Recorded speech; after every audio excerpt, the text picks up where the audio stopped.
चलिए अब स्टार्ट करते हैं हम इसको।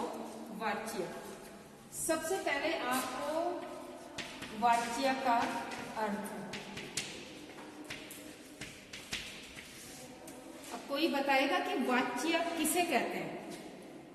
एक वाक्य होता है जो हम अपनी मन की बात शब्दों में बोलते हैं, उसे वाक्य कहते हैं। और वाच्य क्या होता है?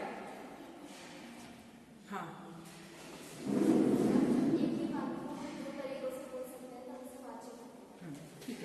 शॉर्ट में इसका अर्थ होगा बोलने का विषय।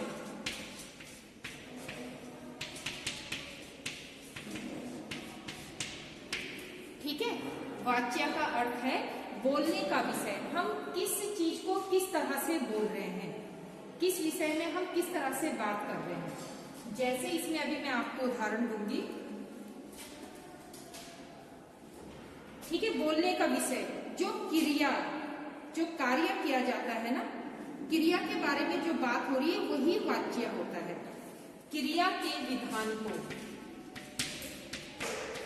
क्रिया के विधान को ही वाच्य कहते हैं।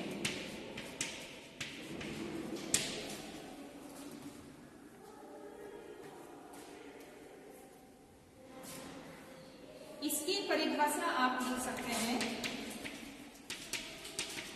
परिभाषा इसको लिख लीजिए। क्रिया के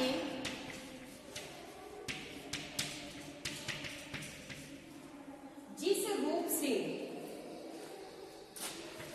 क्रिया के जिस रूप से यह पता चले कि क्रिया के द्वारा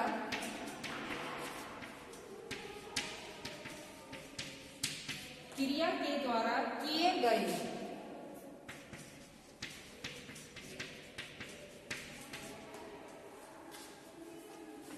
विधान, किए गए विधान, विधान कहते हैं कही गई बात,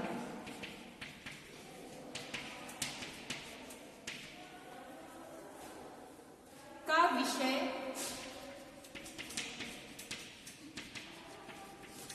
करता है, कर्ता कर्म या भाव है। जब हम कोई बात करेंगे ना, तो उसका नॉलेज हमें होना चाहिए कि जिसके बारे में हम बात कर रहे हैं वो कर्ता है या उसका कर्म है या उसके मन का भाव है। उसके आधार पे हम वाच्य का पता लगा पाएंगे। जैसे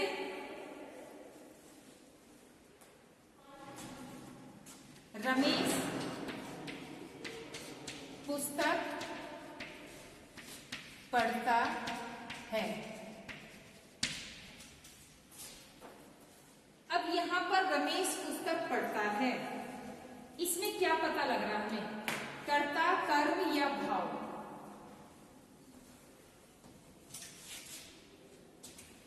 रमेश पुस्तक पढ़ता है, तो यहां पर फोकस किसको किया गया है?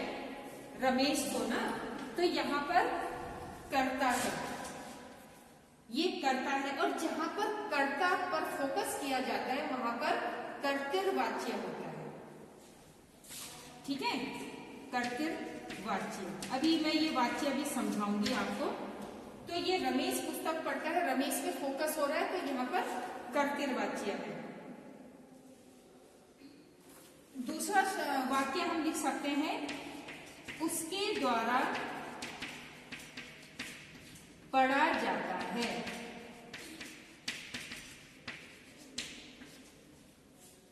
अब यहां पर कर्ता दिखाई दे रहा है? नहीं है ना, उसके द्वारा पढ़ा जा रहा है। उसके कौन है वो उसका कुछ पता नहीं। अब किस पर फोकस हो रहा है? कर्म में। उसके द्वारा पढ़ा जाता है, मतलब कोई पढ़ाई कर रहा है लेकिन वो कौन है उसका पता नहीं है। तो यहाँ पे कर्ता का पता नहीं है, सिर्फ कर्म दिखाई दे रहा है, तो यहाँ पर कर्मवाच्य है। ठीक है, तो ये कर्मवाच्य है। अभी आपने कर्तृवाच्य और कर्मवाच्य को ही समझना है।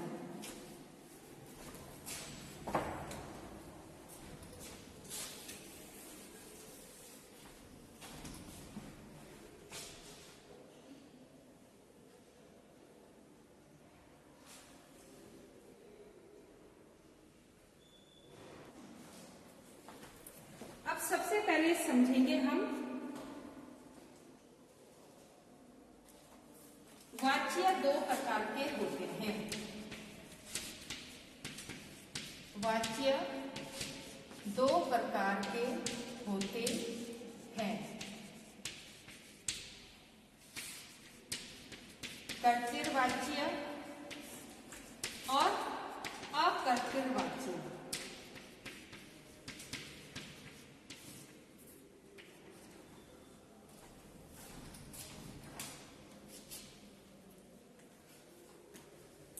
अब सबसे पहले है कर्तृवाच्य।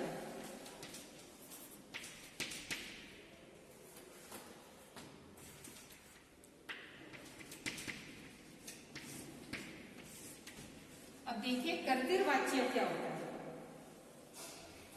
जिस वाक्य में क्रिया के कथन का केंद्र, जब हम कोई भी क्रिया के बारे में बात कर रहे हैं लेकिन उसका केंद्र कर्ता होता है। अभी मैंने आपको बताया ना कि रमेश पुस्तक पढ़ रहा है, तो क्रिया क्या हो रही है? पढ़ना। लेकिन कौन पढ़ रहा है? कर्ता कौन है? रमेश। तो रमेश पे फोकस हो रहा है। तो आप इस बात को समझ लीजिए, जिस वाक्य में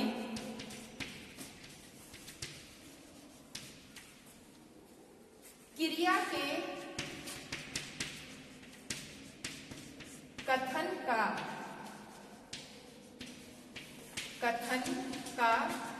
केंद्र कर्ता होता है, वहां कर्तृवाच्य होता है।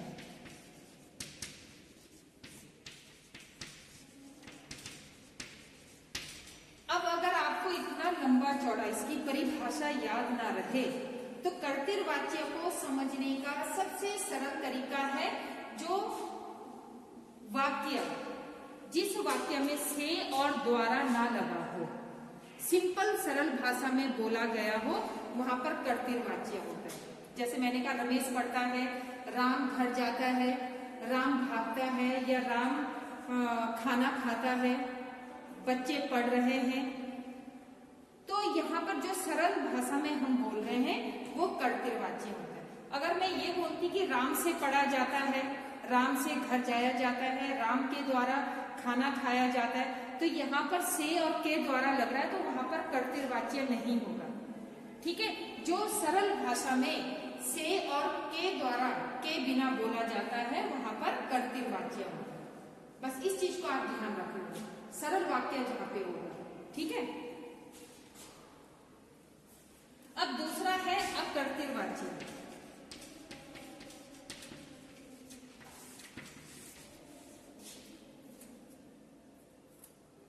जिन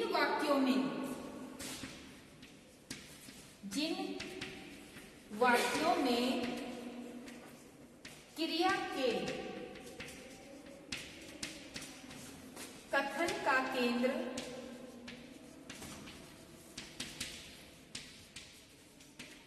कर्ता ना होकर क्रिया होती है,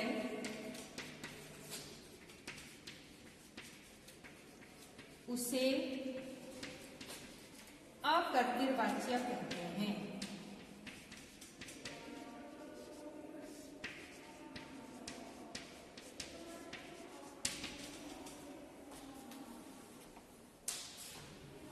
जैसे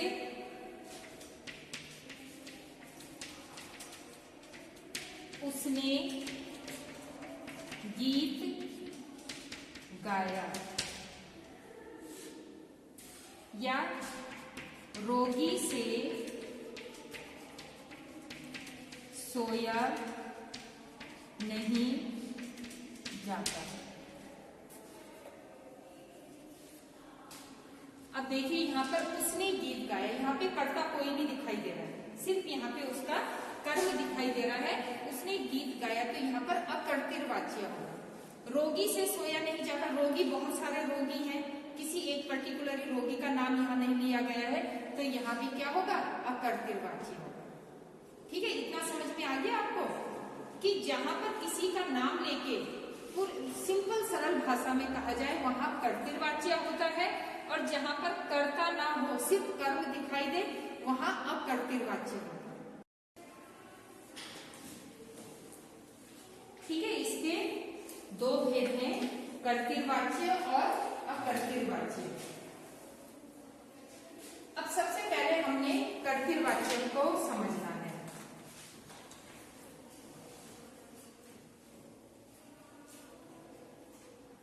कर्तृवाच्य क्या होता है?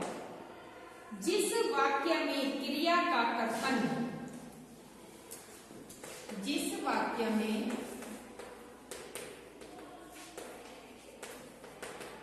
क्रिया का कथन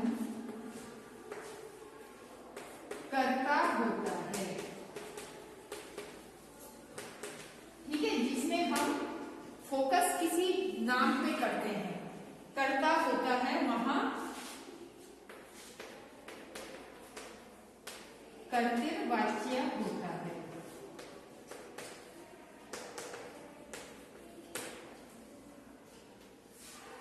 जैसे सीता गाना गाती है। अब यहां पर देखिए, सीता गाना गाती है, तो यहां पर फोकस किसमें है? सीता में। बताया जा रहा है कि हाँ सीता कोई कर्म कर रही है, तो जहां पर क्रिया के कथन कर्ता में फोकस होता है वहां पर कर्तृवाच्य होता है। अगर आपको ये परिभाषा याद ना रहे कि यार मैडम ने क्या कहा था कि किसका किसके संबंध होता है, तो आप सबसे पहली बात ये समझ लीजिए, जहां पर ये सरल वाक्य बना है इसके अंदर कहीं पर से और के द्वारा ना लगा हो। समझ रहे हो? क्या नहीं लगा होना चाहिए? से या के द्वारा। अगर उसके बिना कोई वाक्य बनाया गया है तो वो कर्तृवाच्य ही कहलाएगा। माँ खाना बनाती है,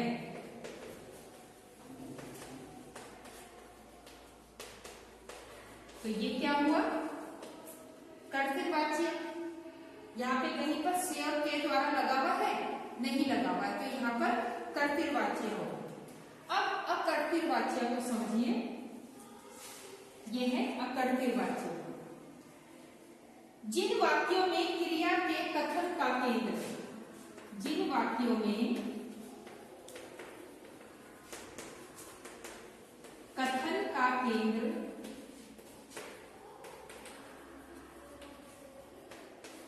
कर्ता ना होकर, कर्ता ना होकर क्या होता है?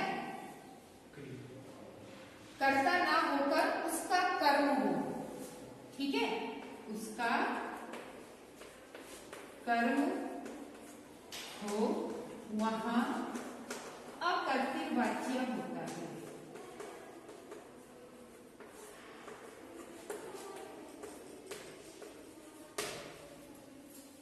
अब यहां पर देखिए, कर्ता नहीं होगा केंद्र, बोलने का विषय।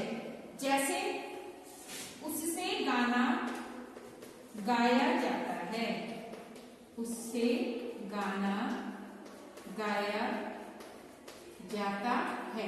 अब यहाँ पर कर्ता नहीं बताया था कोई, उससे बोला गया है, तो उससे गाना गाया जाता है, तो यहाँ पर। अब दूसरी बात, यहाँ पर पहचान का क्या कारण है? ये देखिए, यहाँ पर माँ खाना बनाती सिंपल है। अगर हम यहाँ लिख दें माँ से खाना बनाया जाता है,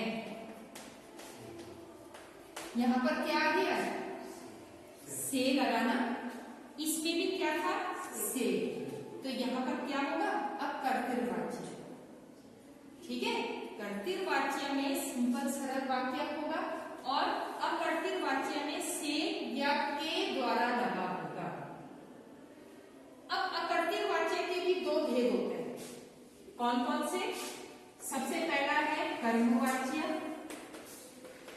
देखिए, अकर्तृवाच्य के दो भेद होते हैं, कर्मवाच्य और भाववाच्य।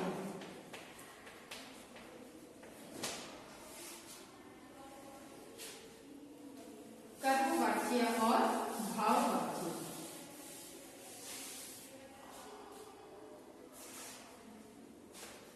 सबसे पहला होगा कर्मवाच्य। कर्म आपको मालूम है ना कि 9th में आपने पढ़ा होगा क्रियाएं, सकर्मक क्रिया और अकर्मक क्रिया। कर्मवाच्य में हमेशा सकर्मक क्रिया होती है, ठीक है, और भाववाच्य में अकर्मक क्रिया। इस चीज को आप ध्यान में रखोगे। तो सबसे पहला लिखिए कर्मवाच्य। जहां क्रिया के द्वारा, जहां क्रिया के द्वारा कही गई बात, कही गई बात, जहां क्रिया के द्वारा कही गई बात का विषय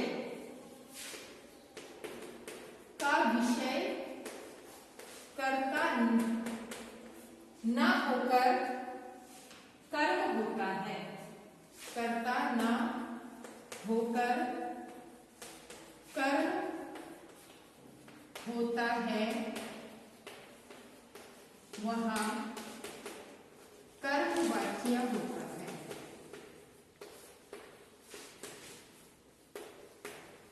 वहां कर्मवाच्य होता है। जैसे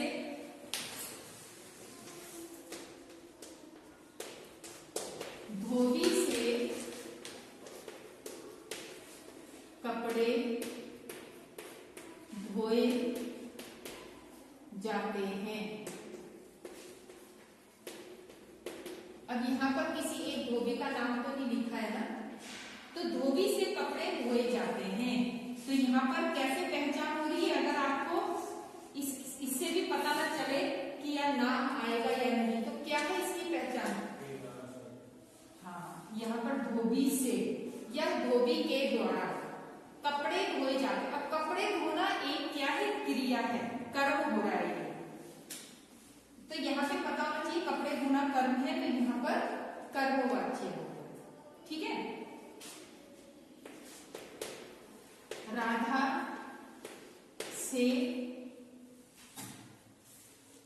पुस्तक पढ़ी जाती है। पुस्तक पढ़ रही है, वो कर्म कर रही है, तो यहाँ पर कर्मवाच्य होगा, ठीक। अब है आपका भाववाच्य। भाववाच्य में क्या होता है? हमारे मन के भाव प्रकट होते हैं। जहां पर भाववाच्य में क्रिया के कथन का केंद्र, इसमें क्रिया के कथन का केंद्र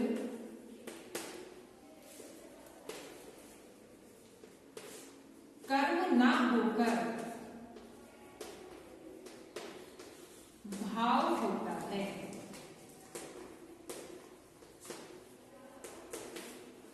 ठीक है, यहां पर कर्म नहीं आएगा क्योंकि भाववाच्य में अकर्मक क्रिया होती है, तो भाव होता है, वहां पर भाववाच्य होता है। तो भाववाच्य में इसमें नहीं का प्रयोग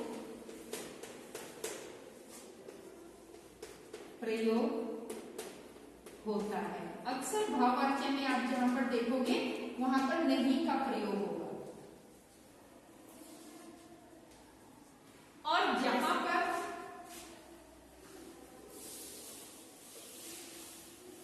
ठीक है, सबसे पहली पहचान ये है भाववाच्य की कि वहां पर नहीं का प्रयोग होगा। दूसरा है जहां नहीं का प्रयोग ना हो वहां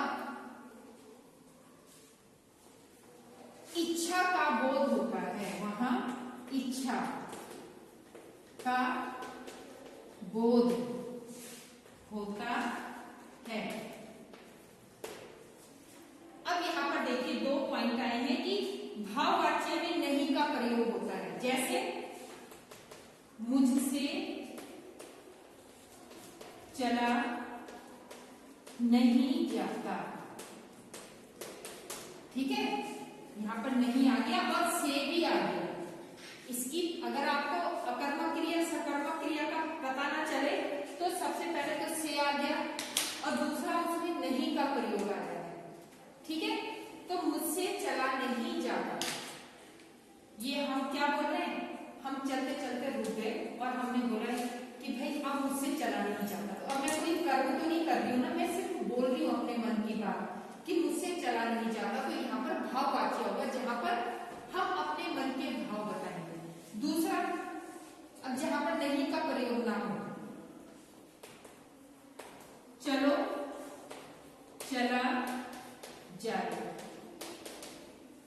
अब यहाँ पे देखिए ना तो से है ना यहाँ पर नहीं। आपको आपकी बुद्धि की परीक्षा यहाँ पर इसी से होगी कि आपको अकर्मक क्रिया और सकर्मक क्रिया का ज्ञान है या नहीं। चलो चला जाए, हम बोल रहे हैं, हम कहीं पे बैठे हैं तो तब आप कह रहे हैं कि भाई बहुत टाइम हो गया, चलो अब चला जाए। तो यहाँ पे हमने कोई क्रिया तो नहीं की ना, सिर्फ अपने मन की बात कही है, तो यहाँ पर भाववाच्य होगा। ठीक है, इसी तरह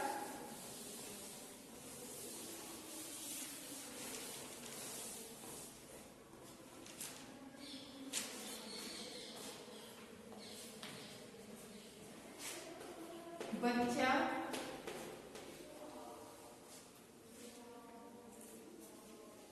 नहीं रोता। अब एक बात देखो आप ना, बच्चा नहीं रोता, बच्चे से रोया नहीं जाता। अब इन दोनों लाइनों में, इन दोनों वाक्यों में कौन कौन सा वाच्य होगा? पहले बच्चा नहीं रोता, इसमें कौन सा वाच्य होगा? ठीक है, चलिए क्या कौन सा वाच्य बोला? भाव। और दूसरे में बच्चे से रोया नहीं जाता, कर्मवाच्य। अब आपको कैसे पता लगा कि ये कर्मवाच्य है या भाववाच्य है? इसमें से पता लगा आपको, लेकिन भाववाच्य में भी तो से आता है।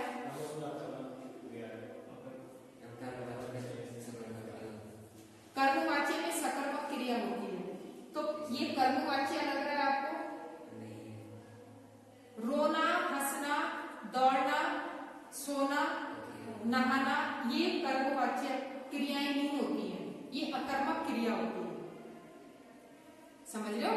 रोना जो है अकर्मक क्रिया, बच्चा रो रहा है तो कोई काम कर रहा है, वो तो अकर्मक क्रिया हुई। बच्चा हंस रहा है, हंसना भी कोई काम नहीं होता है। बच्चा सो रहा है, सोना भी कोई काम नहीं होता। उठना बैठना ये कोई काम नहीं होते, ये सब अकर्मक क्रियाएं होती हैं। तो इसमें कौन सी क्रिया लग रही है आपको, क्या लग रहा है? बच्चे से रोया नहीं जाता, इसमें भाववाच्य आएगा, ये गलत होगा, यहाँ पर भाववाच्य है। भाववाच्य की पहचान क्या है? सबसे पहले तो से लगा हुआ है, दूसरा रोना क्रिया नहीं होता, तीसरा नहीं का प्रयोग किया गया है। कहा था ना कि भाववाच्य में अक्सर नहीं का प्रयोग होगा। अब इसमें कौन सा वाच्य है? बच्चा रोता है,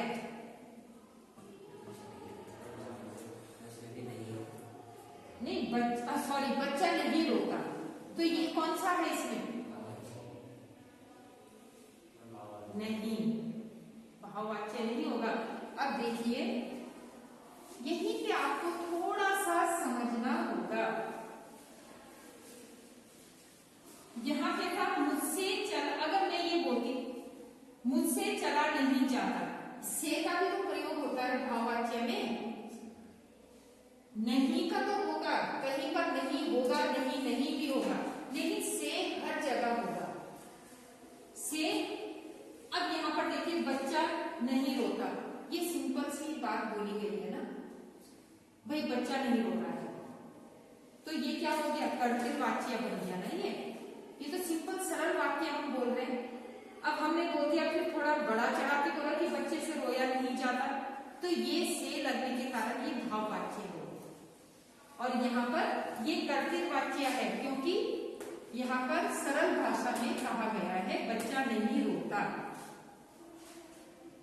इसी चीज को आपको थोड़ा प्रैक्टिस करनी पड़ेगी, एकदम से नहीं आएगा कि मैंने समझाया और आपने किताब फिर उसके बाद बंद कर दी और एग्जाम के टाइम खोला तो अब समझ कुछ नहीं आएगा। ठीक है, इसकी आपको प्रैक्टिस करनी होगी भाववाच्य और कर्मवाच्य। तो इस तरह से ये है। अब जैसे मैं एक उदाहरण दूं आपको, मुझसे नए जूते खरीदे जाएंगे, मुझसे नए जूते खरीदे जाएंगे।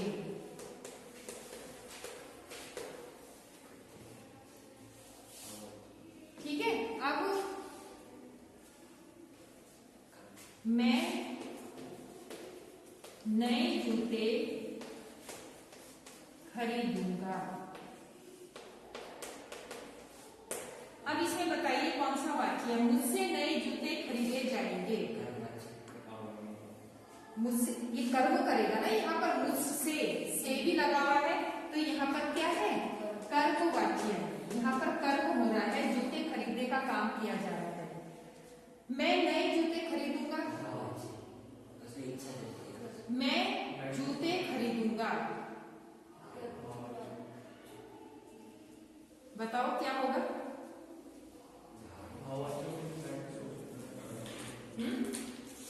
जब मैं आपको बोल रही हूं कि जूते खरीदना कर्म है, तो यहाँ पे भी जूते खरीदूंगा, मैं जूते खरीदूंगा, यहाँ पे से तो कहीं नहीं आया,